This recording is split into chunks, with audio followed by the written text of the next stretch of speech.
Selon la Bible, qui a envoyé Jésus-Christ? C'est Dieu. Bon. Débat est fini. Pardon? Débat est fini. Le débat n'est pas fini parce que je t'ai expliqué depuis la base. Jésus est Dieu et il s'est fait chair. Non, regardez, hein. Attends. Donc, attends. Maintenant, regardez où il sera confondu encore. Bon, Jésus est Dieu, mais c'est Dieu qui l'a envoyé. Abonnez-vous à la chaîne Rappel Islamique. N'oublie pas de liker et de partager. Merci. Tu es chrétien quoi? Tu es évangélique? Tu es protestant? Attends, oui, ça c'est... Attends, ça ne pouvait pas. Parce qu'ici... Je suis évangélique. D'accord, tu es évangélique. D'accord. Tu es au Cameroun? Je suis au Cameroun. D'accord. Tu voudrais qu'on parle de quel sujet ce soir? La divinité de Jésus. Toujours. Jésus, là, il est devenu star, hein? Bon. Attends, je vais appeler ton interlocuteur. Il a promis d'être là à cette heure-là. Donc, je l'appelle et puis je vais... Allô, bien-aimé, il t'appelle sur WhatsApp, là. Il faut répondre. Oui, mon frère Diané. Oui. Oui, alors, pardon, mon frère Diané, s'il te plaît. Tu peux me rappeler Je peux te rappeler dans 10 minutes. 10 minutes? Oui, mon frère Diané. D'accord, il n'y a pas de souci. Dans 10 minutes, il n'y a pas de problème. En attendant, je vais m'entretenir, s'il te plaît. En attendant, c'est la pub, non? Ou bien c'est... Voilà. Ah, ok, alhamdulillah. Donc, mon frère. Oui. En attendant que l'autre frère n'arrive, je vais essayer de planter le décor et puis on va essayer de comprendre ce que vous pensez. Ça bug. Ouais, je savais que ça allait bugger parce qu'il peut y avoir problème de connexion. La connexion n'est pas bonne. Ouais, c'est ça, hein, c'est vrai. Oui, c'est ça, je m'attendais à ça. Mais sur YouTube, c'est bon, non? La connexion, c'est bon sur YouTube? Attends, je vais voir quelque chose. Ouais, c'est ça.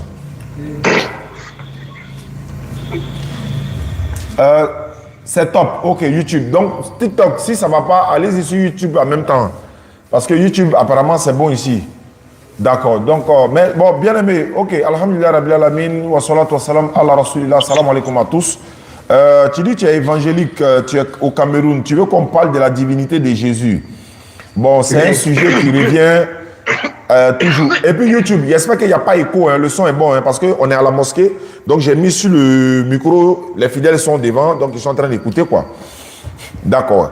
Donc je vais t'écouter, je t'écoute. Il faut me dire, selon toi, qui est Jésus, le fils de Marie, selon la Bible? Selon moi, qui est Jésus? Voilà. Attends, il est bien. Il y a 3 questions. Selon la Bible, selon Jésus lui-même, selon Dieu et selon toi, qui est Jésus? Je t'écoute. Ok. Jésus en général, selon moi, selon la Bible, Jésus est Dieu. Jésus est Dieu selon la Bible, selon toi et en général. Oui, en général, Jésus est Dieu. Bon, d'accord. Moi, je suis musulman selon la Bible, selon le Coran, selon Jésus lui-même et selon Dieu, il est un envoyé de Dieu.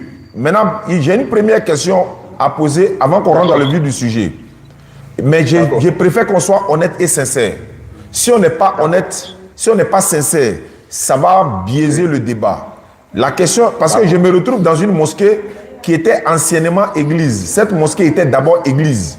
Alors, par la grâce d'Allah, on a racheté la communauté musulmane, on a racheté et puis on a transformé, c'est devenu une mosquée. Donc si tu as pu démontrer avec les Écritures saintes que Jésus est Dieu, ce qui veut dire que les voisins d'à côté qui nous ont vendu l'église, peut-être qu'ils vont revenir pour racheter l'église. Mais il va falloir, et tout le monde compte sur toi, hein. Et puis deuxièmement, les raisons pour lesquelles nous sommes ici ce soir, parce que nous sommes venus pour réaliser un puits château, qui, bon, à la base c'était un puits château, mais à la fin, pour avoir de l'eau, c'était un peu difficile. Donc le donateur, je lui ai proposé d'en faire un forage et il a accepté. Donc on est venu pour faire un forage. Le camion arrive, Inch'Allah. Dès que le camion vient demain matin, on commence. Vous aurez les images également. Donc moi je dis ceci, selon la Bible, selon Jésus, selon Dieu, selon voilà, l'islam, Jésus est un envoyé de Dieu. Maintenant je vais te poser une question. Tu es là? Je t'écoute. Est-ce que Est-ce que Jésus-Christ, il a une fois dit dans sa bouche, littéralement comme ça, je suis Dieu? Je veux qu'on soit honnête. Pardon? Est-ce qu'il a une fois dit, je suis Dieu? Est-ce que Jésus a une fois dit, lui-même comme ça, je suis Dieu? Avant de te répondre, il faut d'abord comprendre quelle était la mission de Jésus. Non. Est-ce que Jésus... Moi, je ne parlais pas de sa mission. Moi, je ne parlais pas de sa mission. Moi, j'ai posé une simple question. Attends. Dans la Bible, en fait, être chrétien, c'est ça. Nous ne pouvons, je ne vais pas te répondre directement comme ça parce que la réponse ne peut pas être parfaite. Non. Il faut comprendre la mission de Jésus. Allô? Jésus ne venait pas sur terre. Écoute d'abord, s'il te plaît. Jésus ne venait pas sur terre pour dire qu'il est Dieu. Il venait sur terre accomplir une mission. Allô? En accomplissant sa mission, que ceux qui ont vécu avec lui, ceux qui étaient approchés de lui, ont compris qui était réellement. Doucement. Je veux qu'on soit sincère. Toi, tu es en train de me parler de sa mission. Moi, je ne te parle pas de sa mission. Je repose ma question. Est-ce que, selon la Bible, Jésus a une fois dit, je suis Dieu. Moi, je suis Dieu. Littéralement. Oui. Attends, littéralement, il n'a jamais dit je suis Dieu. Alhamdulillah, Rabbil Alamin. Il faut qu'on soit sincère. Ça, c'est la première question. Maintenant, s'il n'a jamais dit je suis Dieu, est-ce que dans la Bible, il n'y a pas une entité qui a dit dans la Bible je suis Dieu, moi je suis Dieu? Est-ce que cette phrase-là existe-t-elle dans la Bible? Allô? Est-ce que la phrase-là existe dans la Bible? Reprends, s'il te plaît, reprends ta connaissance. Est-ce que dans la Bible, il y a une phrase dans la Bible? C'est vrai que tu as reconnu, Jésus n'a jamais dit je suis Dieu. Mais est-ce que dans la Bible, il n'y a pas un passage qui est écrit noir sur blanc où il est écrit je suis Dieu? Ce passage-là existe-t-il dans la Bible? Oui. Mais ce passage-là existe dans la Bible. Qui est en train de dire cette phrase-là? Je suis Dieu là. Qui est en train de dire ça? C'est Dieu, c'est Dieu, le Père éternel, c'est Dieu, c'est lui. Ah, c'est Dieu qui est là dit ça. Oui. Mais ce n'est pas Jésus qui dit ça. Tu ne comprends pas.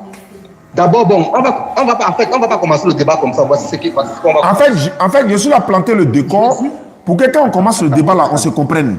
On est déjà d'accord que Jésus n'a jamais dit « Je suis Dieu ». Mais on est d'accord aussi qu'il y a une phrase dans la Bible où quelqu'un est en train de dire « Je suis Dieu ». Et cette personne qui est en train de dire « Je suis Dieu » là, ce n'est pas Jésus. Est-ce qu'on est d'accord? C'est lui. Mais toi et moi, on est d'accord que Jésus n'a jamais dit. Tu dis encore que c'est lui. Attends, on ne peut pas commencer le débat comme ça et se comprendre. Il faut d'abord comprendre que Dieu s'est déclaré Dieu dans l'Ancien Testament. Oui, je suis d'accord. Mais dans quel contexte? Quel était le contexte de Jésus sur terre? En fait, c'était pas. Moi, mes questions sont précises. Avant de commencer le débat, on plante le décor d'abord et puis on rentre maintenant dans le débat. Le débat n'a pas encore commencé. Je suis en train de planter les bases. D'accord. Jésus n'a jamais dit je suis Dieu. Toi et moi, on est d'accord. Les internautes nous suivent, on est en direct. Jésus n'a jamais dit cela. Maintenant, il y a quelqu'un qui a dit dans la Bible je suis Dieu. Et cette entité ou cet être qui a dit ça là, c'est pas Jésus. Est-ce qu'on est d'accord?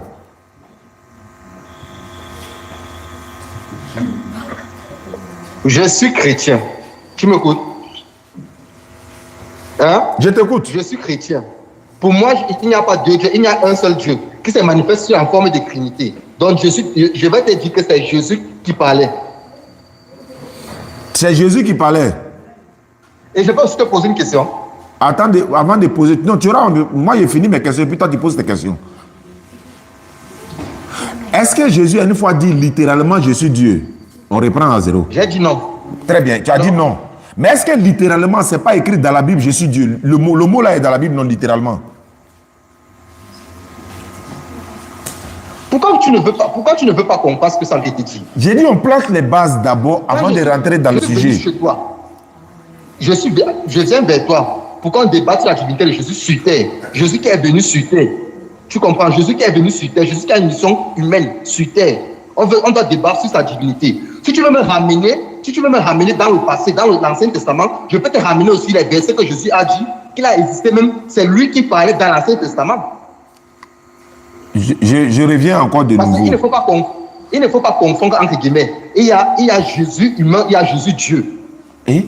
Jésus sur terre avec deux formes. Il faut qu'on commence par là. Il avait deux formes.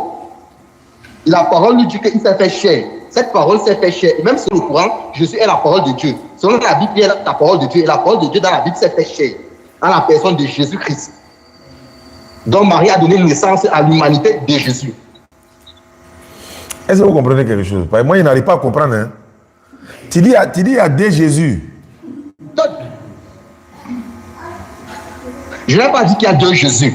Je n'ai pas dit qu'il y a deux Jésus. Il y a un seul. Il y a un seul. Non, dans tu dis. deux formes. Ouais, tu dis il y a un Jésus.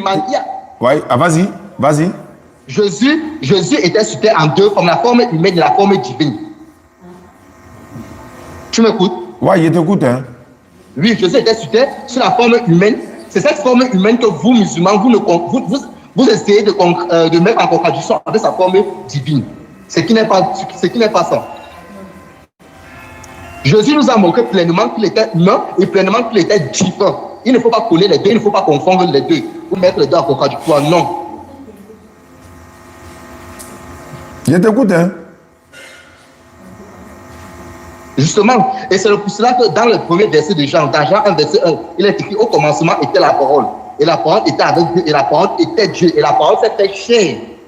Cela explique tout le débat. Cela dit qui est Jésus, avant même avant sa naissance sur terre, qui il était avant. YouTube là, vous likez.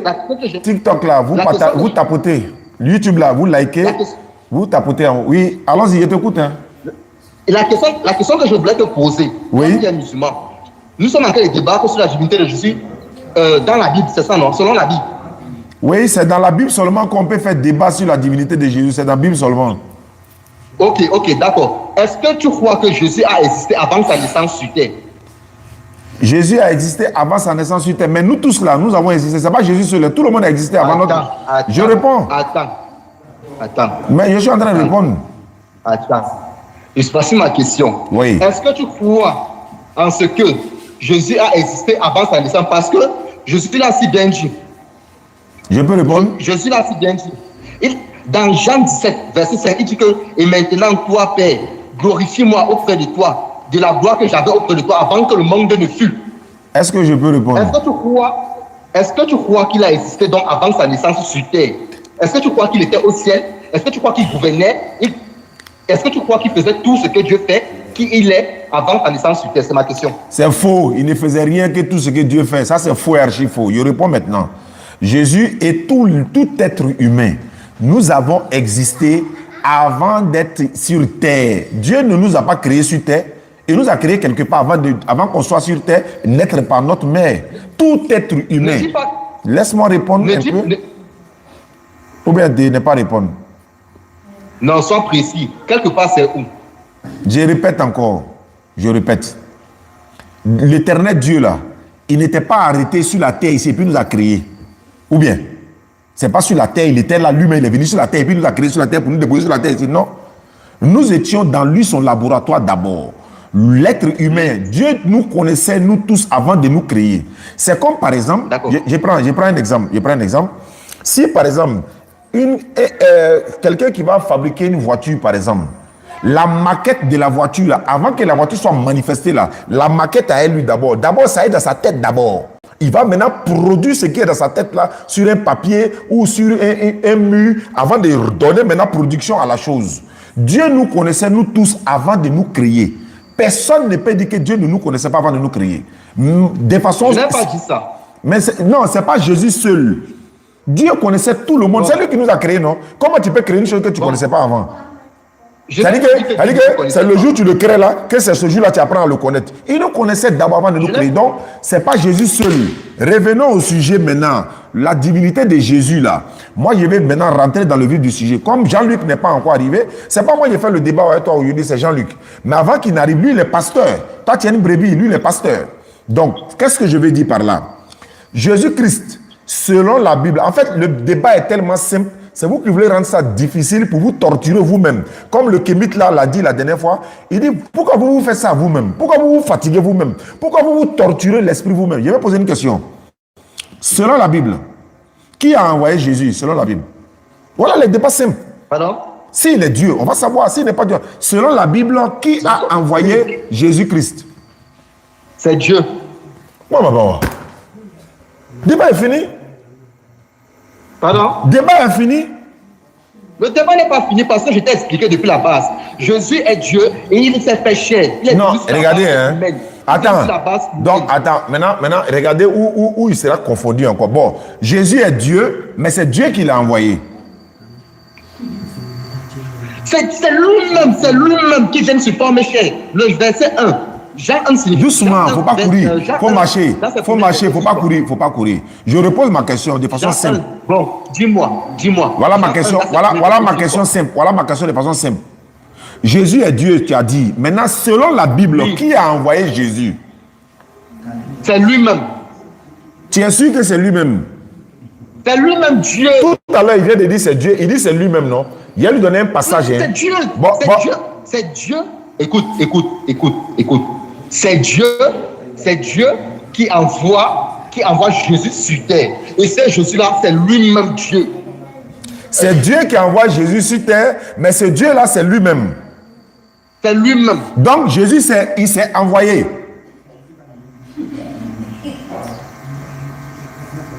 Quoi? Tu ne comprends pas quoi. Je vais savoir. Donc, Jésus s'est envoyé lui-même. Je te réponds selon la Bible, en fait. Tu comprends? Tu m'écoutes? Est-ce que Jésus s'est envoyé lui-même? C'est ce que je veux savoir. C'est lui-même, oui. Jésus s'est envoyé lui-même. Il faut prendre Jean 7. Pardon? Jean chapitre 7. Oui, donne la teneur, s'il te plaît. Verset 28 à 9. Jean 7. Verset 28 à 29. Il a dit, Jésus s'est envoyé lui-même. Vous allez connaître l'islam là. Il faut comprendre le contexte du chrétien. Il n'y a pas de contexte ici. Tu dis Jésus s'est envoyé lui-même. Non, tu dis Jésus s'est envoyé lui-même. C'est fini. Est-ce qu'il y a contexte encore? Il s'est envoyé lui-même. Attends. Qui est Jésus selon le chrétien et selon la Bible? Jésus est Dieu. Et le premier verset de Jean, le disciple que Jésus aimait le plus, dit ceci. Au commencement était la parole qui est Jésus. La parole était Dieu. La parole était avec Dieu. La parole était Dieu et la parole était avec Dieu. Je ne sais pas si tu comprends. Et la parole s'est fait chair. Jésus s'est envoyé lui-même, tu l'as dit. Le verset est clair. Ouais, d'accord, le verset est clair. Le verset est clair, ta parole aussi est claire. Tu dis Jésus s'est envoyé lui-même. Il faut prendre Jean 7, verset 28 à 29. Jésus s'est envoyé lui-même. C'est vraiment un débat avec les musulmans, vraiment, ça ne peut pas. Non, voilà pourquoi. Nous là, tu sais que nous on réfléchit. Mais Jean-Luc là, lui, il est pasteur. Donne la teneur. Jean quoi? Jean 7, verset 28 à 29. Voilà pourquoi il n'y a pas de débat avec vous là. Pas avec vous là. Vous dites que nous on ne comprend pas. Oh, Jean-Luc, c'est un pasteur. Il est chrétien comme toi. Vous avez tous le même Saint-Esprit. Vous croyez, vous lisez même Bible là. Il va venir tout de suite là, vous allez expliquer. Jean 7, verset 28 à 29. Tu dis Jésus s'est envoyé lui-même. Je donne. Ouais, Jésus. Ouais, il faut lire. Il faut lire. Jésus, enseignant. Je peux lire. Oui. Et Jésus, enseignant dans le temple, s'écria: vous me connaissez et vous savez d'où je suis. Je ne suis pas venu de moi-même, mais celui qui m'a envoyé est vrai et vous ne le connaissez pas. Je suis d'accord, tu comprends? 29. Yes. Ah, 29. Moi, je le connais car je viens de lui et c'est lui qui m'a envoyé. D'accord. Ma question est de savoir, au verset 28 là, il dit, car je ne suis pas venu de moi-même. C'est écrit ou bien c'est pas écrit? Jésus avait deux formes, c'est écrit. Il n'y a pas de sa deuxième forme là. Il dit, oh. Mais quand tu as dit, quand tu dis il est venu de lui-même là, c'est quelle forme qui est venu de lui-même? C'est quelle forme? Oh, il y a deux formes. Quand tu dis il est venu de lui-même, tu as dit Jésus est venu de lui-même. Tu n'as pas dit non, il y a une partie de Jésus qui est venu de lui-même. Tu n'as pas dit non, il y a une forme, tu dis il est venu de lui-même. Maintenant il te contredit, il dit je ne suis pas venu de moi-même. Moi il veut savoir, quand Jésus dit je ne suis pas venu de moi-même là, c'est vrai ou bien c'est faux? C'est vrai, mais là tu parles de sa forme humaine, c'est sa forme humaine qui s'agresse, c'est sa forme humaine qui parle. Maintenant c'est quelle forme qui est venue de lui-même là? C'est quelle forme qui est venue de lui-même là? C'est la forme divine qui est Dieu. C'est cette forme qui est venue de lui-même. C'est Dieu qui s'est représenté, qui s'est chair. Donc Dieu est venu de lui-même, mais envoyé par Dieu. La nature de Jésus. À travers la nature d'une nature. À travers la nature. Bon, une autre question. Oui. Quand Jésus est sur la terre là, il est Dieu ou bien il est homme? Pardon? Quand il est sur terre, Il est Dieu en ce moment ou bien il est homme en ce moment? Il est pleinement, la Bible dit ceci, il est pleinement Dieu et pleinement homme. Ah, quand il est sur la terre, il est les deux à la fois. Oui, parce que Colossiens 2, verset 9 nous dit ceci, car en lui habite corporellement toute la plénitude de divinité, de la divinité en fait. Donc quand il est sur la terre, il est les deux à la fois. Il est les deux, il est Dieu, il est homme. Très bien. Donc quand on voyait Jésus là, c'est homme et Dieu à la fois on voyait. Oui.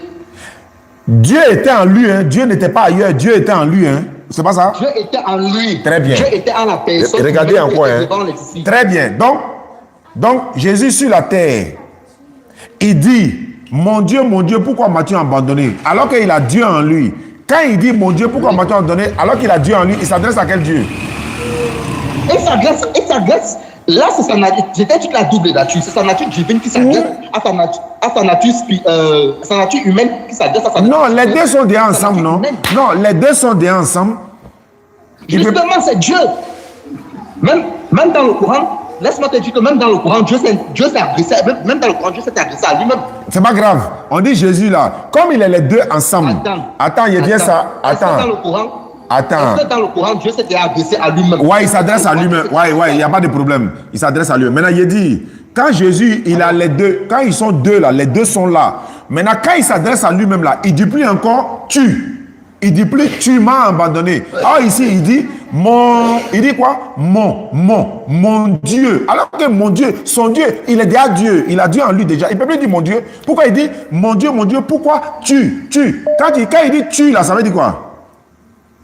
Bon, je vais t'expliquer. En venant sur terre, Jésus a accepté toutes les limites divines, toutes les limites humaines. Il a accepté mourir, il a accepté souffrir, il a accepté avoir les mêmes sentiments que nous. Du coup, il vivait comme un homme plein, mais en lui habitait complètement toute la divinité. Et c'est pour cela que Jésus a pleuré dans la Bible. C'est pour ça qu'il s'est écrié, mon Dieu, pourquoi m'as-tu abandonné? Cela ne dit pas qu'il s'est séparé de sa divinité. Sa divinité était dans sa nature. La question, quand Jésus dit tu, le tu là, parce que quand il dit moi, c'est de moi je parle. Mais quand il dit tu, il parle de qui? Pardon? Quand Jésus dit tu m'as abandonné, qui l'a abandonné? C'est qui l'a abandonné là? Il parle de Dieu, sa nature humaine qui parlait à sa nature divine. Ah, la nature divine a abandonné la nature humaine, quoi. En fait, il a dit cela afin que les Écritures s'accomplissent, parce que c'était un verset qui était dans l'Ancien Testament, dans l'Ésaïe. Ok, donc je peux te rajouter maintenant? Bon, c'est sur WhatsApp, hein, c'est sur WhatsApp. Alors, c'est ça. Voilà. Bon, frère, ne quitte pas, hein. Parce que ça chauffe moi ma tête, quoi. Voilà, donc ne quitte pas. Voilà. Ça va, le débat va commencer maintenant. Moi, il est en train de planter le décor, quoi. Voilà. Lui qui arrive là, tu n'es pas digne de déluer les souliers, les lacets de ses souliers. Jésus a dit ça. Avant que tu ne partes, s'il te plaît. Je suis là. Ne bouge pas. Je suis là. Bonne arrivée. Ok. Voici ce que vous voulez dire. Qui est allô? Hein? Jean-Luc. Salam, mon frère Diané, je suis là, sois béni. Ok. Faudrait pas que ça fasse écho, non? Faut pas mettre sur parler chez toi. Faut couper le live chez toi. Jean-Luc, tu es là? Oui, shalom, mon frère Diané, je suis là. Sois béni. D'accord. Il y a un frère. Oh, ça fait écho. Ça fait écho chez toi là-bas. Je ne sais pas il y a quoi tu as branché, mais ça fait écho. Jean-Luc, il faut voir, il y a écho.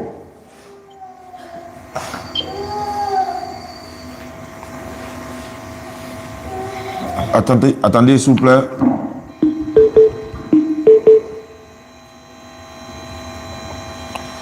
Ah, les gens essaient de m'appeler, donc ça fait que... Jean-Luc! Oui, shalom, mon frère Diané, je suis là. D'accord. J'ai fait mon micro. Le frère dit que vous allez débattre sur la divinité de Jésus. Allons-y, je vous écoute. Bonne arrivée, frère, le Camerounais. Tu es là. Voilà Jean-Luc qui est là, lui, le pasteur. Donc, il va mieux t'expliquer. Bah, toi, tu dis, il a double nature, il a trois natures. Quand il est sur la terre, il n'est pas Dieu. Quand il s'adresse à son côté, expliquez-nous. Vous êtes tous les deux chrétiens. Et nous, on a la mosquée. Mosquée, là, c'était avant, c'était église. Hein. On a payé, puis on a fait ça église, on a fait ça mosquée. Donc, si vous nous avez convaincus, là, on a refait ça église encore. À Stakfoura-là. Mais on verra ce que ça va donner. Donc, bonne arrivée, frère. Bonne arrivée, Jean-Luc. À vous deux, la parole. On vous écoute. Alors, shalom, shalom, mon frère chrétien, sois béni. Merci, merci. Merci à toi. Ah, merci beaucoup. Bon, déjà, moi, je me présente. Je suis le pasteur Jean-Luc de l'Église Assemblée de Dieu. Les AD, on va dire, c'est un mouvement pentecôtiste qui est né aux États-Unis au début des années 1900. Et donc, ce mouvement est un peu dans pas mal de pays, dont la Côte d'Ivoire. Ici, les Assemblées de Dieu est dénommé par l'acronyme ADCI, c'est-à-dire Église évangélique Assemblée de Dieu de Côte d'Ivoire. Et donc, moi, j'ai fait l'école pastorale de Takadi et je suis dans le ministère depuis de nombreuses années. Voilà, il faut dire qu'aux Assemblées de Dieu, nous avons 12 vérités fondamentales. Et parmi les 12 vérités fondamentales, les Assemblées de Dieu croient en la Trinité. Mais je connais des pasteurs Assemblées de Dieu, ainsi que des frères et sœurs, bien qu'étant membre de l'Église Assemblée de Dieu qui ne croient pas en la Trinité, autrement dit, qui ne croient pas que Jésus-Christ soit Dieu. Je connais également des pasteurs ainsi que des frères au vase d'honneur, au Baptiste Œuvre Mission, au Foursquare, au USO, qui croient que Jésus-Christ n'est pas Dieu. Bien que dans ces assemblées-là, ils croient, leur communauté, on va dire, croit en la Trinité. Donc c'est pour dire que, voilà, ce en quoi je crois là, à savoir que Jésus-Christ n'est pas Dieu là. Je connais des pasteurs aux AD, au vase d'honneur, au Foursquare, qui croient la même chose. Maintenant, moi je souhaiterais, pour ne pas que le débat, pour ne pas que l'échange, on va dire, soit mélangé, que chacun de nous ait un temps de parole. Moi déjà, je vais m'arrêter, tu vas parler. Quand tu vas parler, tu vas te taire, je vais parler et ainsi de suite. D'accord. Voilà, tu as la parole, hein, Camerounais, le continent. Allons-y. Je t'écoute. Non, c'est toi qui parles. C'est toi qui as la parole. Il faut parler. Ah, ok, merci. Bon, déjà, moi, c'est Agi. Je suis Camerounais. Je suis de l'église évangélique du Cameroun dans EEC. Et je suis chrétien. Voilà, c'est ça, en fait, j'aimerais qu'on débatte sur la divinité de Jésus. Qui était réellement Jésus? Jésus, selon la Bible. Parce que j'aimerais qu'on reste dans le cadre de la Bible. Tu as dit que tu es chrétien comme moi, donc on va rester dans le cadre de la Bible. C'est ça. Bon, je vais commencer par expliquer vraiment qui est Jésus avant sa naissance, qui il était avant sa naissance sur terre. Parce que c'est d'abord de là qu'on va essayer de débattre. Dans Jean 1, verset, il est dit ceci: au commencement était la parole qui est Jésus déjà. La parole était Dieu et la parole était avec Dieu et la parole s'est fait chair. La parole s'est fait chair. Cela nous montre déjà que Jésus a existé bel et bien avant toute chose. Et c'est lui qui a créé toutes choses. Mais à un moment donné, il a décidé de se faire chair pour habiter parmi nous et pour porter le péché de l'humanité. Est-ce que tu m'écoutes?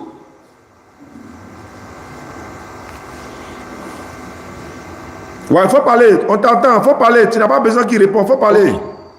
Ah, ok, d'accord. Et il faut savoir, Jésus a enseigné, Jésus avec 12 disciples. Il faut savoir quelle était la position de ceux qui marchaient près de Jésus vis-à-vis de sa personne.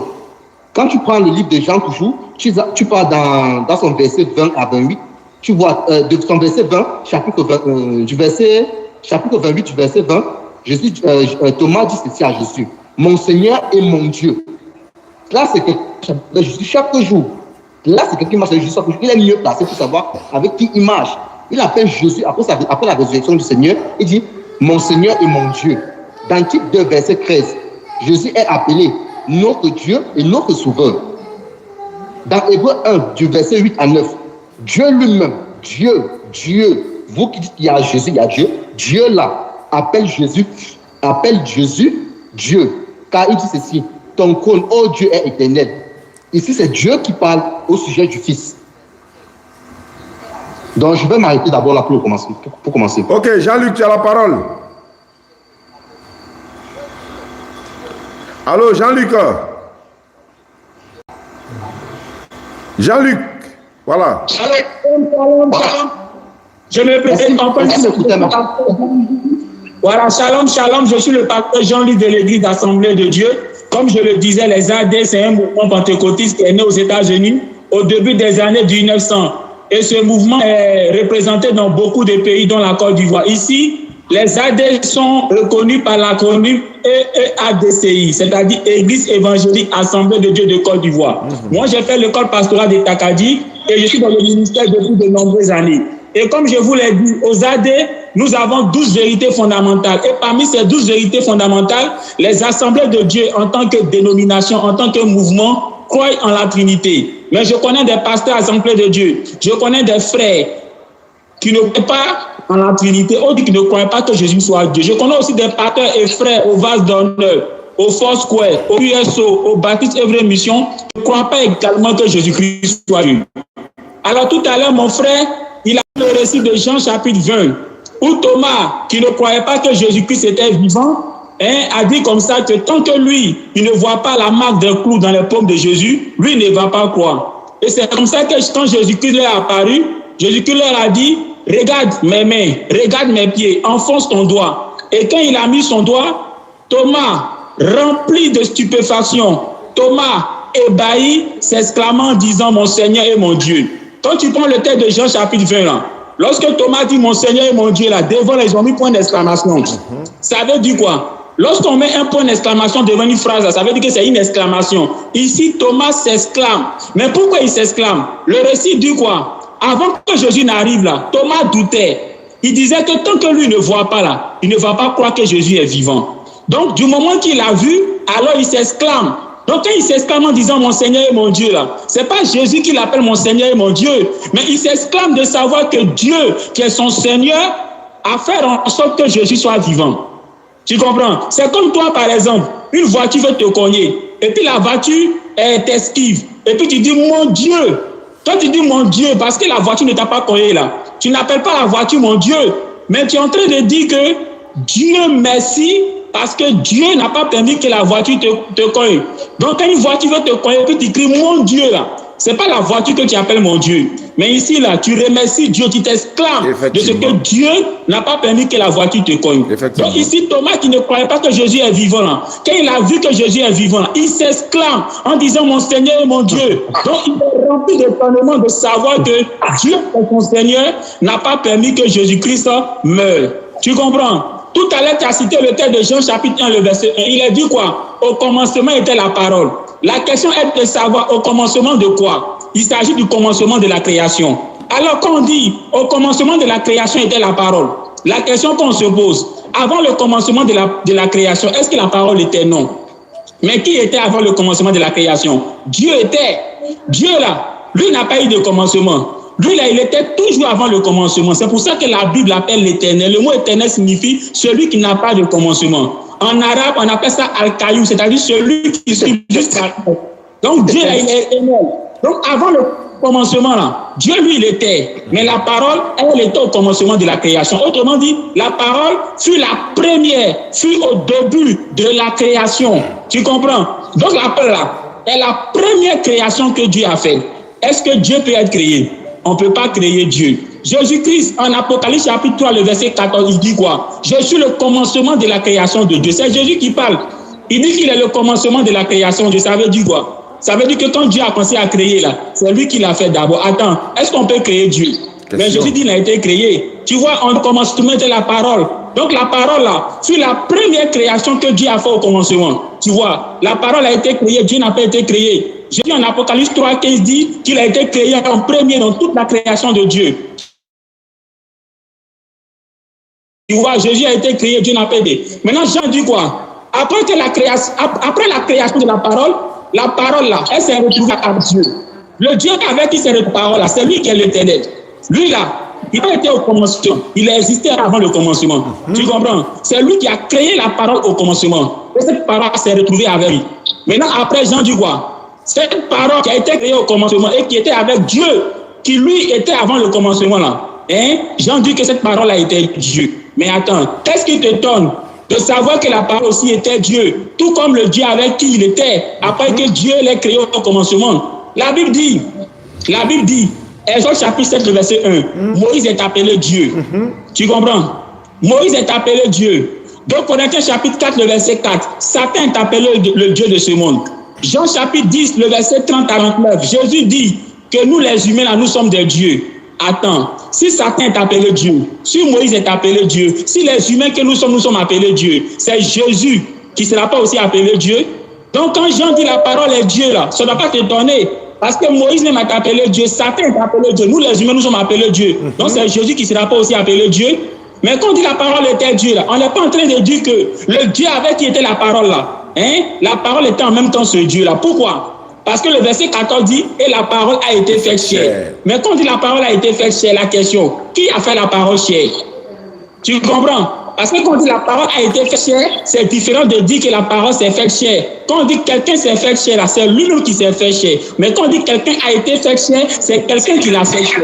Alors celui qui a fait la parole chair, là, entre lui et la parole qu'il a fait chair, là, qui est au-dessus de qui? Qui a dit Jésus est quitté au ciel avant de venir sur la terre, donc il est Dieu. Mais attends, l'ange Gabriel, là, c'est pas au ciel qu'il est quitté pour venir sur la terre, donc lui aussi il est Dieu. Tu vois, c'est pourquoi encore que Jésus-Christ a dit, avant qu'Abraham soit, je suis. Donc comme Jésus existait avant Abraham, donc il est Dieu. Prends Job chapitre 38, verset 7, Dieu dit, avant que lui, Dieu ne crée la terre, avant qu'il ne crée les étoiles, les anges existaient déjà. Donc les anges là, ils ont existé même longtemps avant Abraham. Ils ont existé avant que Dieu ne crée la terre, avant que Dieu ne crée les étoiles. Donc les anges aussi sont Dieu. Puisque toi tu dis que comme Jésus existait avant Abraham, il est Dieu. Donc c'est que les anges peuvent exister avant la terre, avant les étoiles, ils sont Dieu aussi. Déconstruction. Des conclusions comme ça. C'est ce qu'on te dit, que Jésus n'est pas Dieu, mais c'est Christ qui est Dieu. On attend ça avec le pasteur Gédéon de la Tchétchouva. Jésus n'est pas Dieu, mais c'est Christ qui est Dieu. 1 Corinthiens 11, verset 3, Paul dit, Dieu est le chef de Christ. Alors si Christ est Dieu, le Dieu qui est le chef de Christ là, c'est qui? D'autres vont te dire encore que la chair physique de Jésus n'est pas Dieu, mais c'est l'esprit qui est en lui là. C'est ça qui est Dieu. Ah bon? Luc chapitre 23, Jésus sur la croix dit quoi? Père, en tes mains je remets mon esprit. Si c'est son esprit qui est Dieu, le Dieu à qui il remet son esprit, à lui il est qui? Tu vois? D'autres vont te dire encore, Jésus est Dieu parce qu'il a dit tout pouvoir m'a été donné dans le ciel et sur la terre. Attends, Jésus dit tout pouvoir m'a été donné. Est-ce que Dieu, là, on peut lui donner pouvoir? Jamais. On ne peut pas donner pouvoir à Dieu parce que Dieu, là, il est pouvoir. Mais quand Jésus dit tout pouvoir m'a été donné, qui lui a donné le pouvoir? Question. Maintenant, entre celui qui a donné pouvoir à Jésus, celui qui a établi Jésus et Jésus qui l'a établi, entre les deux, là, qui est au-dessus de qui?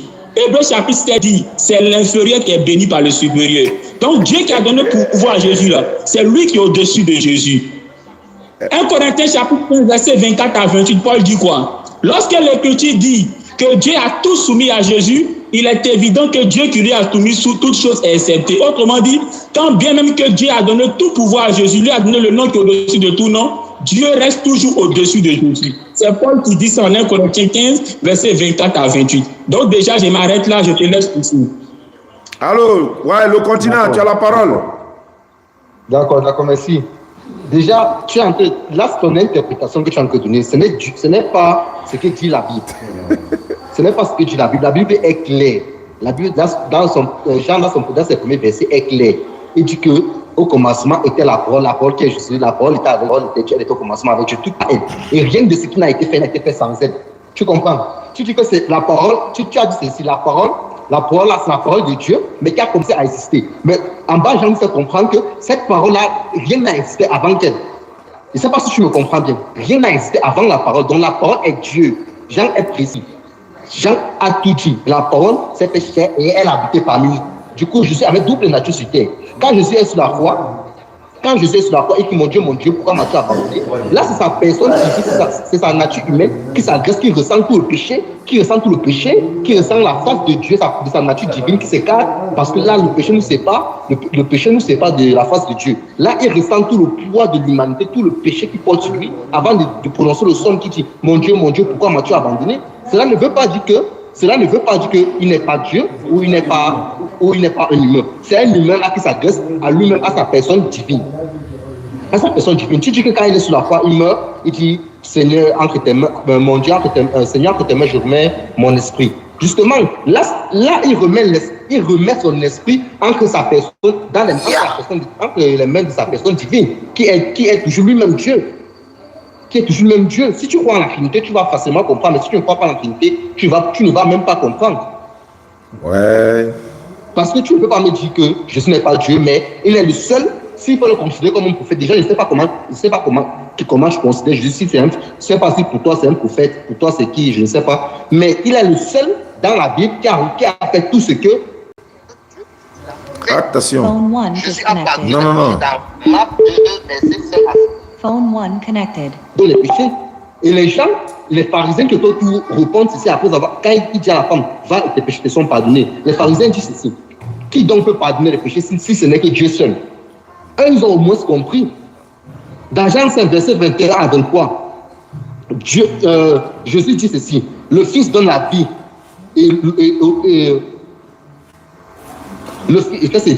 Dans Jean 5, verset 21 à 23, le Fils donne la vie et doit être honoré comme le Père.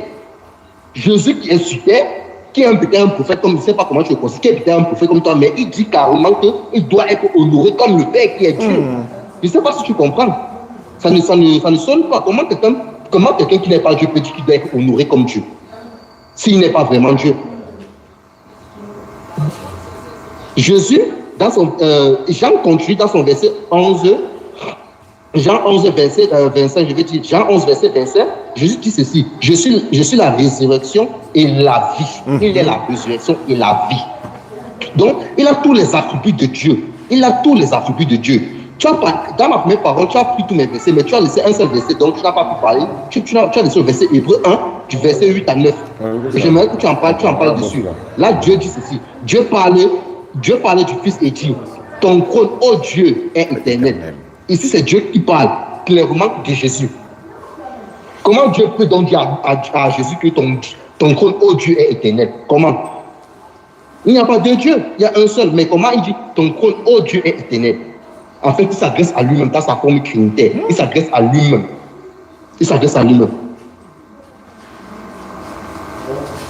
Et dans l'Ancien Testament, il faut aller aussi dans l'Ancien Testament pour comprendre qui était Jésus.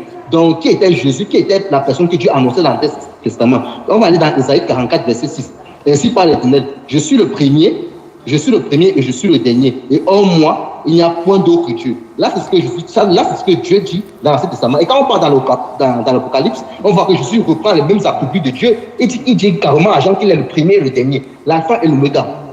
Celui qui est, celui qui était et qui vient, le tout-puissant. Là, c'est ce que Jésus dit. Il utilise exactement les mêmes attributs de Dieu. Exactement les mêmes attributs de Dieu. Et au ciel, il n'y a pas deux trônes, il n'y a pas un trône de Jésus, il n'y a pas un trône de Dieu, il y a un seul trône. Et c'est une seule personne qui a sorti à Dieu, mais en forme du Trinitaire, du Père, du Fils et du Saint-Esprit.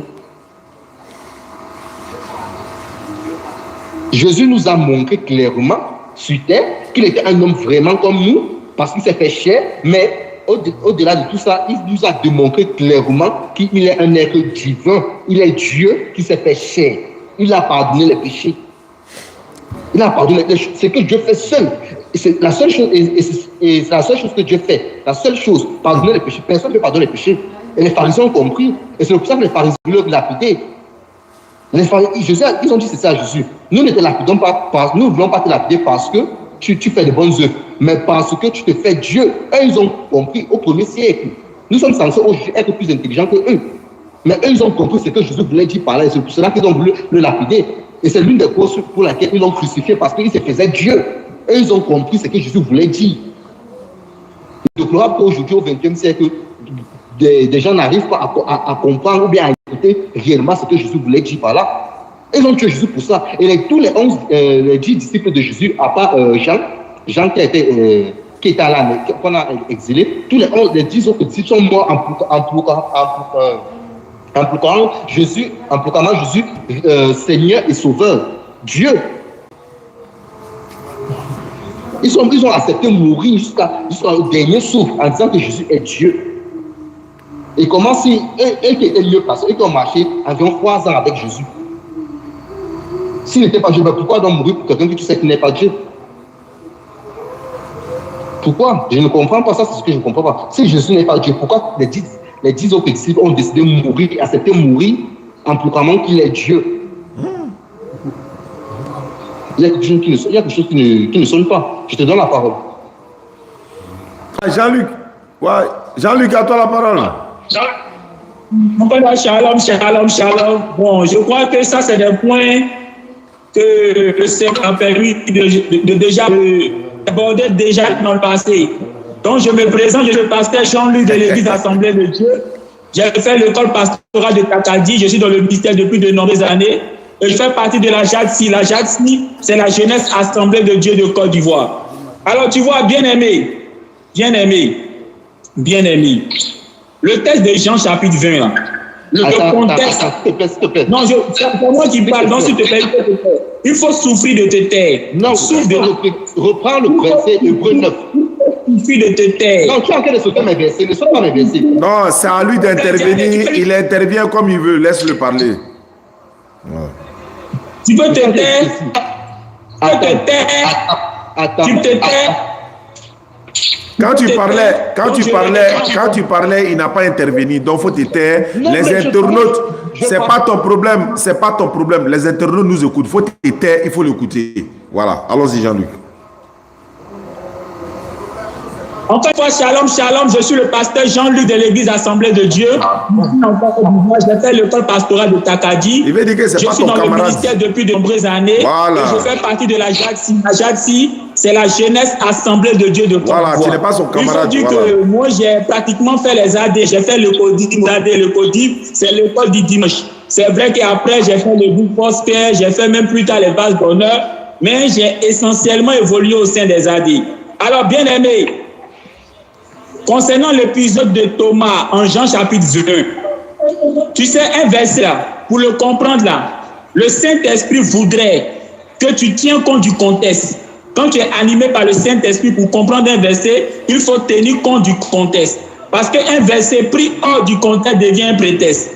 Jean chapitre 20 là, le contexte, ils sont venus à Thomas que Jésus est vivant. Thomas dit, lui, ne croit pas. Quand il ne voit pas là, il ne croit pas. Donc ici, Thomas voulait voir avant de croire. Et voilà que Jésus lui apparaît et il dit, me voici. Et il demande à Thomas de mettre ses doigts dans les trous où ils ont foncé les clous. Et c'est là que Thomas réalise qu'il a vraiment le gars vivant. Donc Thomas s'exclame. Il dit, mon Seigneur et mon Dieu. Quand tu prends ta Bible, ils ont mis point d'exclamation. Ça veut dire que c'est une exclamation. Donc en disant mon Seigneur et mon Dieu, parce que celui qui ne croyait pas là, désormais il voit que le gars est vivant, il est en train de louer Dieu, qui est son Seigneur et son Dieu, qui a permis que Jésus soit en vie. Tu comprends? Et je prends un exemple analogue pour te faire comprendre. Tu es en train de traverser une route et une voiture veut te cogner et puis tu dis la voiture, tu dis mon Dieu, tu dis Seigneur Jésus. Tu dis Seigneur Jésus parce que tu as raté la voiture là. Tu n'es pas en train d'appeler la voiture Jésus. Mais ici, là, tu es en train de remercier Jésus de t'avoir sauvé parce que la voiture allait te cogner. Tu comprends, c'est du français. Donc, tu dois comprendre ça. Donc, ici, toi, remercie Dieu qui est son Seigneur, qui a fait en sorte que Jésus ne meure pas. Maintenant, tu vois, le texte de Jean chapitre 1, là, c'est un texte qui est clair. On dit au commencement était la parole. Mais au commencement de quoi? Je reviens, parce que la répétition est pédagogique. Au commencement de quoi? Au commencement de la création. Autrement dit, en premier était la parole. Le mot commencement veut dire ce qui est en premier, ce qui est au début. Ce qui est venu d'abord. C'est ça le mot commencement. Donc, ce qui est venu d'abord, au tout début de la création, c'est la parole. Donc, ça veut dire que la parole est la première création que Dieu a fait dans toute la création. Tu comprends? Déjà, en disant au commencement était la parole, ça montre qu'elle ne peut pas être le Dieu éternel. Parce que le Dieu éternel n'a pas de commencement. Lui, il n'est pas au commencement. Il est l'éternel. Le mot éternel signifie celui qui n'a pas de commencement. Dieu n'a pas de commencement. C'est Dieu qui crée le commencement. Tu comprends? Genèse 1 dit au commencement, Dieu créa. Dieu là, lui, il est avant le commencement. Mais c'est lui qui crée le commencement. C'est lui qui suscite le commencement. En quoi faisant? En créant. Tu comprends? Et ce qu'il crée en premier là, c'est ça qui est le commencement de la création. Donc Jean chapitre 1 dit, au commencement de la création était la parole. Donc la parole est la première de toutes les créations que Dieu a fait d'abord avant de faire toutes choses. Et quand Dieu a fait la parole était avec Dieu. Donc cette parole-là, après sa création, elle s'est retrouvée avec Dieu. Le Dieu qui l'a créé là, avant de créer toutes choses là, cette parole-là s'est trouvée avec lui. Et maintenant Jean dit, et la parole était Dieu. Pour dire quoi? Cette parole qui est créée en premier par Dieu là, et qui s'est retrouvée avec Dieu là, cette parole-là était Dieu. Autrement dit, était un être divin. Maintenant, laisse-moi te donner un enseignement. Dans la Bible là, il y a plusieurs êtres qui sont appelés Dieu. 2 Corinthiens chapitre 4, verset 4. Pour ceux qui nous suivent, prenez votre Bible. Satan est appelé Dieu. Donc tu vas me dire quoi? Satan est le créateur? Non. Exode chapitre 7, verset 1. Moïse est appelé Dieu est grand D. Donc tu vas me dire quoi? C'est Dieu créateur? Non. Question. Chapitre 10, verset 30 à 39. Jésus dit, tous les êtres humains là sommes des dieux. Donc ça veut dire que nous les êtres humains là, nous sommes des créateurs du ciel et de la terre. Non. Donc, si Satan est appelé Dieu, si Moïse est appelé Dieu avec grand D, si les humains que nous sommes appelés Dieu, c'est Jésus que Dieu a créé en premier là, c'est lui aussi qui ne sera pas Dieu. Tu comprends? Mais en disant que Jésus est Dieu, je suis en train de dire que Jésus est le Dieu avec qui il était après la création. Quoi? Parce que le même verset de Jean chapitre 1 au verset 14 dit quoi? Et cette parole a été faite chair. C'est du français, je n'ai pas besoin de faire ça pour toi. La parole a été faite chair. On ne dit pas la parole s'est faite chair, mais a été faite. Quand on dit a été faite là, ça veut dire que c'est quelqu'un qui l'a faite chair. Donc pose-toi la question, celui qui l'a fait chair là, c'est qui? Maintenant, entre celui qui a fait la parole chair et la parole qui l'a fait chair là, qui est au-dessus de qui? Maintenant, je te donne encore un enseignement. Si pour toi, la parole était le Dieu qui était avant le commencement là, cette parole là, lorsqu'elle a été faite chair et qu'elle vient sur la terre, et qu'on lui demande qui es-tu, normalement, comment elle doit se présenter? Elle doit dire, c'est moi le Dieu créateur du ciel et de la terre qui suis devenu chair. Mais non, Jésus-Christ ne s'est jamais présenté comme ça. Il s'est toujours présenté comme étant un envoyé de Dieu. Or, toi, tu dis que Jésus n'est pas un envoyé de Dieu, mais Jésus, c'est Dieu lui-même. Donc, toi, tu veux faire dire à Jésus ce que Jésus n'a pas dit. Jésus a toujours dit que son Père qu'il a envoyé est dans les cieux.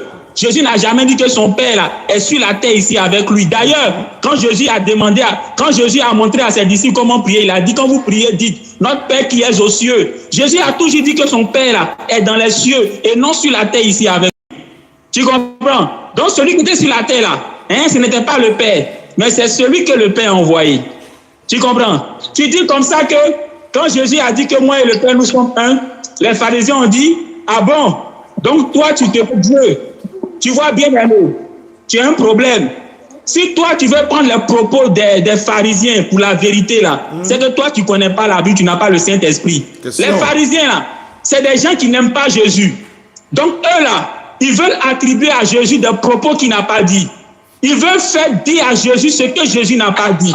Quand Jésus pose une action, là, et ils essayent de transverser ça en faisant croire aux gens que, ce que Jésus a fait là, voilà ce que ça avait dit. Or, Jésus n'a pas dit ça. Dans la partie où Jésus a dit, moi et le Père, nous sommes un, et que par la suite, ils lui ont dit, toi, tu es un homme, tu te fais Dieu là. Jésus les a repris. Jésus n'a pas dit qu'il est Dieu. C'est dans la même partie qu'il a dit par la suite, à partir du verset 30 à 39, mais attends, n'est-il pas écrit dans votre Bible, dans votre livre, que vous là, vous êtes des dieux? Alors si l'Écriture appelle Dieu des hommes que vous êtes, à combien plus forte raison, moi, que le Père a choisi et envoyé dans le monde? Est-ce que je blasphème en disant que je suis fils de Dieu? Jésus n'a pas dit qu'il est Dieu, il a dit qu'il est fils de Dieu. Donc, il faut bien lire cette partie-là, tu vas comprendre. C'est les pharisiens qui voulaient lui faire dire ce qu'il n'a pas dit en disant que tu t'es pas Dieu. Jésus les a repris en disant, il n'a pas dit qu'il me fait Dieu. D'ailleurs, même votre Bible dit que vous, là, vous êtes des dieux. Mais moi, là, j'ai dit que je suis fils de Dieu et non Dieu. Tu comprends? Je reviens. Tu as pris Hébreux chapitre 1, le verset 8 à 9. Là-bas, Dieu s'adresse au Fils en l'appelant Dieu, en disant, oh Dieu. Mais tu t'arrêtes là. Quand le Père appelle le Fils, oh Dieu, après, qu'est-ce qui vient après? Il a dit quoi? Oh Dieu, ton Dieu t'a oint. Attends, le Fils que le Père appelle Dieu là. Quand le Père continue en disant, ton Dieu t'a oint. Le Dieu du Fils là, c'est qui? C'est fils. C'est qui? Donc tu vois, donc en appelant le Fils Dieu, le poursuit en disant ton Dieu t'a oint. Donc le Fils qui est appelé Dieu en Hébreu chapitre 1, le verset 8 à 9 là, le même Hébreu l'a dit qu'il a son Dieu. Tu comprends? Alors un Dieu qui est un Dieu, ça veut dire quoi? Ça veut dire que le Dieu véritable là, c'est le Dieu, le Dieu de celui qui est appelé Dieu là. Tu comprends? Et ce même Hébreu l'a dit quoi? C'est pourquoi ton Dieu t'a oint, et t'a élevé au-dessus de tes égaux. Tu comprends? Un Dieu qui est oint. Entre celui qui oint et celui qu'on a oint, qui est au-dessus de qui? C'est le Dieu qui oint là, qui est au-dessus du Dieu qui l'a oint. Or ici là, qui est le Dieu qui est oint? C'est Jésus. Et qui est le Dieu qui a oint Jésus? C'est le Père. Donc le Père au-dessus de Jésus. Tu comprends? Et le même texte de Hébreu chapitre 1, le verset 8 à 9 là dit quoi? Ton Dieu t'a oint au-dessus de tes égaux. Mais qui sont les égaux de Jésus? Or, le Dieu qui a oint Jésus là, est-ce que lui il a des égaux? Il n'a pas d'égaux. Tu comprends? Philippiens chapitre 2, le verset 5 à 6. Pourquoi? Bien que Jésus existait en forme de Dieu, il n'a pas cherché à se faire l'égal de Dieu. Ça veut dire quoi? Ça veut dire que Jésus n'est pas l'égal de Dieu. Parce qu'on dit qu'il n'a pas cherché à se faire l'égal de Dieu. En disant qu'il n'a pas cherché à se faire l'égal de Dieu, ça veut simplement dire que Jésus même n'est pas l'égal de Dieu. Tu comprends? Donc Dieu n'a pas d'égal. Tu comprends? Qu'est-ce que tu as dit encore? Tu as dit que quand Jésus dit en Luc chapitre 23, Père, en tes mains, je remets mon esprit, il remet son esprit à sa position père, frère. Ça là, tu veux qu'on comprenne ça comment? Tu veux qu'on comprenne ça comment? Le Père ici, la croix, il dit Père, en tes mains, je remets mon esprit. Ici, là, il remet son esprit à quelqu'un qui l'appelle Père. Maintenant, la question, entre son esprit et celui à qui il remet son esprit, qui l'appelle Père, là, entre les deux, à qui est au-dessus de qui? Donc, c'est le Père, là, qui est au-dessus de son esprit. Et tu vois, en remettant son esprit à ce Père-là, ça remonte que ce Père-là, il détient cet esprit-là. Donc, il peut faire de cet esprit-là ce qu'il veut. Il devient le gardien de cet esprit-là. Donc, il a autorité d'utiliser cet esprit-là comme bon lui semble. Tu comprends? Ce que tu ne sais pas, quand Jésus est mort, là, selon les Écritures, je précise, Jésus est mort selon les Écritures. Ça, c'est un autre thème. Parce que selon les Écritures, là, comment il est mort, ça, c'est un autre thème. Est-ce qu'il est mort de façon biologique ou de façon clinique? Ça, c'est un autre thème. Mais quand Jésus est mort selon les Écritures, là, la Bible dit, c'est Dieu qui l'a ressuscité. Tu comprends? Donc, entre Dieu qui a ressuscité Jésus et Jésus qui l'a ressuscité, là, entre les deux, là, qui est au-dessus de qui? Ça, c'est des questions auxquelles tu dois répondre. Dans la Bible, les apôtres Paul, Pierre, Jean ont appelé Jésus serviteur de Dieu. Mais attends, tu penses que Paul, Pierre, Jean, là, ils ne connaissaient pas Jésus? Maintenant, comment se fait qu'eux, ils appellent Jésus serviteur de Dieu? Est-ce que Paul, Pierre, Jean peuvent oser appeler Dieu serviteur de Dieu? Jamais. Est-ce que Dieu les fait serviteur de quelqu'un? Mais tu vois, ils ont appelé Jésus serviteur de Dieu. Ça veut dire quoi? Ça veut dire que Jésus-Christ n'est pas le Dieu créateur du ciel et de la terre. Sinon, ils n'allaient jamais l'appeler serviteur. Jamais. Je m'arrête là. Il faut poursuivre. Attends, il nous reste 15 minutes. Attends. D'accord, j'étais... Allô? Oui, allô? Je vais donner le temps qui nous reste parce que voilà, on tire à la fin du débat. On peut remettre ça demain, après-demain, Inch'Allah. Je rappelle que voilà, nous sommes en live et en exclusivité, Inch'Allah. Ceux qui, n'est-ce pas, nous contactent depuis un bon moment, on a lancé une collecte de fonds. Bon, pas une collecte de fonds, mais une demande, non? Voilà, il y a des gens qui veulent faire des puits et des puits forages, des châteaux, etc., etc. Donc, on a demandé à 15 personnes de se mettre ensemble pour réaliser un puits château.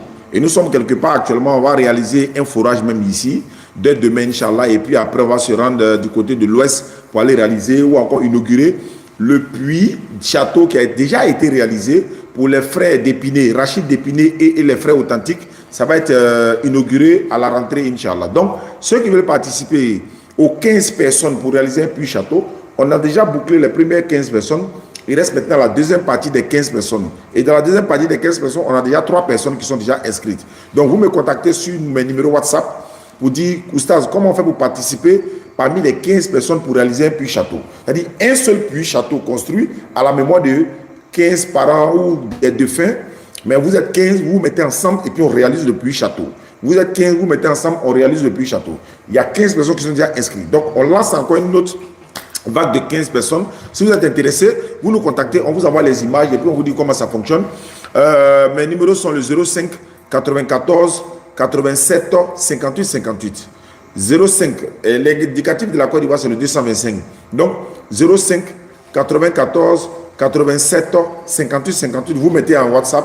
Bon, je vais participer parmi les 15 personnes. Comment ça se passe? Je vous envoie l'image et les conditions qui vont avec, Inch'Allah. Donc je prends le numéro pour une dernière fois. 05 94 87 58 58 pour pouvoir participer. Et il y a des personnes qui nous essayent de nous aider par rapport aux dépenses de la DDA et tout ça. Il y a une maman qui est en Angleterre, je ne dirai pas son nom. Elle a envoyé une somme récemment, elle a dit de payer 10 tapis. Donc on a acheté les 10 tapis, Inch'Allah.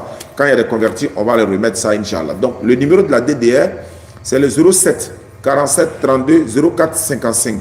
07 47 32 04 55, c'est le numéro de la DDR. Pour les 15 personnes pour réaliser le puits, 05 94 87 58 58, l'indicatif de la Côte d'Ivoire, le 225. Donc le frère du Cameroun, tu as 5 minutes pour terminer. Jean-Luc aura 5 minutes également et puis on va se donner rendez-vous demain, Inch'Allah. Allons-y. Non, j'aimerais qu'on passe à la phase question-réponse parce que là, si on continue comme ça, on va... Il n'y a pas compris. Tu aimerais quoi? Il n'y a pas compris. J'aimerais qu'on passe à la phase question-réponse. Ah, vous allez... Ok, Jean-Luc, il dit que dialogue direct. Allons-y, dialogue direct, question-réponse. Donc, je vous donne les 10 minutes. Vous dialoguez directement. Je fais mon micro. Allons-y. Jean-Luc. Shalom, shalom, bien-aimé, sois béni. Jean-Luc. Shalom, shalom. Ouais, 300 personnes, 93 likes, c'est pas normal. Hein. Parce que là, tu n'as pas... Moi, j'ai YouTube, là, vous êtes 300 personnes et puis il y a 129 likes. Mais il faut liker plus encore. Nulle part dans la Bible, il est dit que Jésus-Christ est le Dieu créateur du ciel et de la terre. Je réponds à ta question. Nulle part dans la Bible, il est dit que Jésus-Christ est le créateur du ciel et de la terre. La Bible dit que Jésus-Christ est fils de Dieu. Tout comme dans la Bible, Luc chapitre 3, le dernier verset, Adam est appelé fils de Dieu. Genèse chapitre 6, le verset 1 à 2, les anges sont appelés fils de Dieu. Donc Dieu, là, selon la Bible, a plusieurs fils. Jésus en fait partie, Adam en fait partie, les anges en fait partie. Et même toi et moi, nous sommes des fils de Dieu. La Bible dit que c'est Dieu qui a envoyé Jésus. Que Dieu qui a tant aimé le monde là, ce n'est pas lui qui est venu. Hein. Le Dieu qui a tant aimé le monde là, ce n'est pas lui qui est venu. Mais il a envoyé quelqu'un. Et celui qui l'a envoyé là, c'est Jésus. Donc Jésus, l'a envoyé. Tu peux lire le livre de Colossiens 1, verset 16. Je lis quoi? Colossiens 1, verset 16. Il est l'image du Dieu véritable, le premier-né de toute la création. Il est l'image du Dieu invisible et le premier-né de toute la création. J'ai dit Colossiens 1, verset 16. Mais c'est Colossiens. Le verset 16. Par Jésus. Tout a été créé. J'ai dit la parole. Parce que la parole vivante, il est très simple. La parole vivante, il est dit. Parole vivante, il est dit. Par Jésus, Dieu créa tout ce qui est dans les cieux et sur la terre. Les choses visibles et les choses invisibles. Trône, dignité, tout a été créé par Jésus et pour Jésus. On t'écoute frère, dialogue direct, allons-y. Il est parti. Il est là. Je suis là, bien-aimé, j'ai lu le verset, maintenant j'attends ce que tu vas dire, bien-aimé. Voilà, le verset dit quoi? Le verset dit quoi? Bible, version 8 secondes, dit ceci. Car en lui a été créé toutes les choses qui sont dans les cieux et sur la terre, les invisibles et les invisibles. Les visibles et les invisibles, trône, domination, principauté, puissance, tout a été créé par lui et pour lui. C'est clair que Jésus a tout créé pour lui et pour lui. Hey, Jésus a tout créé. Je te repose ma question. Qui est Jésus pour toi? Regarde ça, c'est entre vous-même. Ça là, c'est entre vous. Donc, j'ai déjà répondu à ta question, mais j'ai reviens sur Colossiens chapitre 1, le verset 16 que tu as cité là. Réponds d'abord à la question. Qui est Jésus pour toi? Je réponds encore. Jésus-Christ, selon la Bible, Jésus-Christ est un envoyé de Dieu. Il a dit Dieu m'a envoyé. Jésus-Christ est fils de Dieu. Tout comme Genèse chapitre 6, le verset 1 à 2. Les anges sont fils de Dieu. Tout comme Adam est fils de Dieu, selon Luc chapitre 3, le dernier verset. Et tout comme nous également, qui sommes des croyants, nous sommes des fils de Dieu. Maintenant, je réponds sur Colossiens chapitre 1, le verset 15 à 16. D'abord, le verset 15 dit quoi? Qu'il est l'image du Dieu invisible. On dit Jésus est l'image de Dieu. Dans la Bible, là, l'homme aussi est l'image de Dieu. Genèse chapitre 1, le verset 26. Dieu dit, faisons l'homme à notre image. Donc l'homme aussi est l'image de Dieu. Mais tu vois que Paul dit que Jésus aussi est l'image de Dieu. Alors si pour toi, l'image de Dieu veut dire que Jésus est Dieu, c'est que l'homme aussi est Dieu. Oh, tu ne vas pas accepter que l'homme est Dieu. Je réponds rapidement. Tu ne vas pas accepter que l'homme est Dieu, sachant que la Bible dit que l'homme est l'image de Dieu. Donc, qu'est-ce que ça signifie? Car l'homme aussi est l'image de Dieu. Ça signifie simplement que Jésus-Christ a les qualités de Dieu. Par exemple, l'homme est doté de l'intelligence. L'homme est doté de la raison. L'homme a la capacité de gérer, de dominer. Tu comprends? Maintenant, Paul ne s'arrête pas là. Paul dit, il est le premier-né de toute la création. Ça prend tout. En disant que Jésus est le premier de toute la création, pas en train de dire que Jésus-Christ a été créé en premier. Donc Jésus-Christ est une créature bien-aimée. Est-ce que Dieu en peut le créer? Question. Jésus-Christ est une créature. Du moment où Jésus-Christ est une créature, ça veut dire qu'il est un créateur. Donc entre Jésus-Christ qui est créé et puis le créateur, c'est qui est Dieu. Maintenant le verset 16 dit quoi? Après que Dieu ait créé Jésus en premier, le verset 16 dit, par Jésus, maintenant on va créer les autres choses. Tu comprends? Donc Jésus-Christ lui-même là, c'est Dieu qui le crée. Et le verset 16 poursuit en disant, après que Les musulmans, Jésus va créer quelque chose. Ce n'est pas Jésus qui crée, mais c'est Dieu qui crée par Jésus. Écoute bien le français. Non, c'est Jésus qui crée. Sauf quand tu peux chapitre verset 2, il a dit quoi? Par le Fils, Dieu crée l'univers. Donc c'est Dieu qui crée. Mais comment le Fils? C'est du français.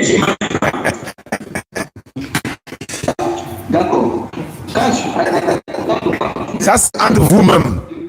Non, on ne rentre pas dedans. On s'en va là, Akbar, on rentre à la maison. C'est l'image de Dieu. Nous avons été créés à l'image de Dieu. Est-ce que tu as les capacités de pardonner les péchés?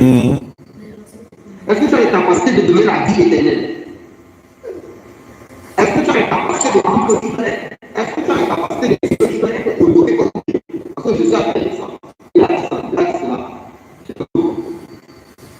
Merci pour ta question. Moi, je n'ai pas cette capacité de pardonner les péchés. Je n'ai pas la capacité d'écouter. Je n'ai pas la capacité, on va dire, d'être honoré comme Dieu. Lui, c'est Dieu qui lui a donné cet honneur. Tout comme il a donné cet honneur à Moïse. Tout comme beaucoup de prophètes qui sont venus avant Jésus. Tu sais, le prophète a pardonné les péchés. Lorsque le peuple. Quel prophète? Non, quel prophète? Quel n'aime pas ça. Quel prophète a pardonné les péchés? Je réponds. Lorsque le peuple d'Israël a dit que, comment on appelle ça, ils ne veulent plus de Samuel et qu'ils veulent un roi, Dieu a dit quoi? Dieu a dit à Samuel, non Samuel, ce n'est pas toi qui rejettes, mais c'est moi qui rejette. Tu comprends? Tu comprends? Donc ça veut dire quoi? Rejeter Samuel là, c'est rejeter Dieu. Donc honorer Samuel, c'est honorer Dieu. Tu comprends? Donc Samuel là, il avait les mêmes honneurs qu'on donnait à Dieu. C'est pour cela que Dieu peut dire, si on t'a rejeté, c'est moi qui t'a rejeté. Autrement dit, si on t'honore, c'est moi aussi qu'on l'honore. Jésus a dit quoi? En Matthieu chapitre 25, il a dit, celui qui fait du bien à l'un de ses disciples là, c'est à lui. Tu parles beaucoup, on n'a que 10 minutes, tu parles beaucoup. Il faut répondre directement aux questions. Tu parles beaucoup. Tu vois comment c'est facile. Tu vois comment c'est facile. Je vais te poser une question. Qui pardonne les péchés dans la Bible? Qui est censé pardonner les péchés? C'est la Dieu question. pardonne les péchés et Dieu donne le pouvoir à ses prophètes de pardonner les péchés. Quel prophète a pardonné les péchés? Quel prophète a pardonné les péchés? De pardonner les péchés. Par exemple, Jésus-Christ a dit que ses disciples-là, tout ce qu'ils vont lier sur la terre sera lié dans les cieux. Et tout ce qu'ils vont délier sur la terre sera délié dans les cieux. Donc, en tant que disciple, je te réponds. Attends, non, reste dans le contexte. On a 10 minutes, on n'a plus assez de temps. Quel prophète a pardonné les péchés? C'est la question. Quel prophète a pardonné les péchés? Tu penses que toute la vie des prophètes là, hein, tout ce qu'ils ont fait de A à Z, là, c'est relaté dans la Bible. La Bible donne ce qui est important. Tu comprends? Donc c'est important de dire que Jésus a donc pardonné les péchés. C'est ce qu'on doit savoir. Maintenant, laisse-moi te dire quelque chose. Laisse-moi te dire quelque chose. Qui a pardonné les péchés dans la Bible? Quel prophète que Jésus qui a pardonné les péchés? C'est pas la question. Parce que le Fils de l'homme a reçu le pouvoir de pardonner les péchés. Donc, qui lui a donné le pouvoir de pardonner les péchés?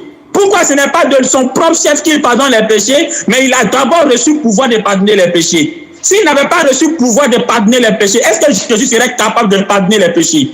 Tu dis Jésus reçoit les mêmes honneurs que son Père. Jean chapitre 5, il dit quoi? Le Père m'a donné le pouvoir de juger afin que vous m'honorez comme vous honorez mon Père. Tu comprends? Donc si le Père ne lui avait pas donné le pouvoir là, est-ce que Jésus-Christ allait recevoir cet honneur-là? Pose-toi la question. Donc c'est le Père qui a... Regarde. Sans le Père, n'est rien. Donc il faut parler maintenant. Regarde. Voici une autre question. Est-ce qu'il y a quelqu'un dans la Bible? Est-ce qu'il y a quelqu'un dans la Bible qui a les capacités de faire tout ce que Dieu le Père fait? Oui ou non? Même Jésus n'a pas la capacité de faire tout ce que Dieu le Père fait. La preuve, Jésus ouais. On ne peut pas avancer comme ça. On peut un peu vite. Est-ce qu'il y a quelqu'un qui est dans la Bible? Est-ce que c'est... Seul le Père connaît. Matthieu chapitre 24, à partir du verset 3 jusqu'au dernier verset, Jésus dit à ses disciples que lui, Jésus-Christ, là, il ne connaît pas l'heure de la fin. Il n'y a que le Père seul. Donc Jésus-Christ n'est pas capable de faire tout ce que le Père fait. Justement, il a double nature. Il a double nature. C'est sa nature humaine qui parle. Il a double nature. D'accord, ok, il n'y a pas de problème, il n'y a pas de problème, c'est sa double nature, etc., etc. Donc moi je vous remercie, hein. Voilà, je vous remercie d'avoir participé à cette émission. On va se retrouver demain, Inch'Allah, pour une autre édition. Voilà, le frère, tu peux revenir avec un autre thème? Il y a beaucoup de personnes qui m'ont contacté, qui disent que voilà, ils veulent participer à l'émission. Je leur ai dit non, on programme les émissions, voilà, on programme. Jean-Luc, il est occupé dans la journée, c'est à partir de 20h, 21h, il est disponible. Donc le frère également, depuis hier, il avait programmé. Il y a un autre frère qui est là, qui attend Jean-Luc. Mais là, on va programmer peut-être demain soir, Inch'Allah. Mais je vais faire le signe à Jean-Luc parce que dans la journée, voilà, il m'a fait comprendre qu'ils ont des réunions, etc. Donc, merci beaucoup à Jean-Luc. Merci à le frère depuis le continent. Et que la paix règne en Côte d'Ivoire. Vive la Côte d'Ivoire, que la paix règne en Côte d'Ivoire. Je salue Cheikh Ahmad Tidiane. Nous étions avec lui hier à Bobo, avec toute sa délégation. Nous avons fait une conférence là-bas, Ismaël Aka et moi, et le petit Kaba, et c'est la DDR. Donc, n'oubliez pas également le dimanche à la radio Al-Faïda, 95.3. Nous serons là avec la grâce d'Allah. S'il y a un pasteur, on fera le débat. S'il n'y en a pas, on va vous inviter à appeler au téléphone de 16h à 18h, Inch'Allah, à la radio Al-Faïda, 95.3. Ceux qui veulent participer pour, n'est-ce pas, aux 15 personnes, hein, pour réaliser le puits château, on a déjà atteint 15 personnes. On passe maintenant à la phase de deuxième phase de 15 personnes, Inch'Allah. Merci beaucoup à vous, et Jean-Luc, et merci beaucoup à toi. Bonne soirée à vous.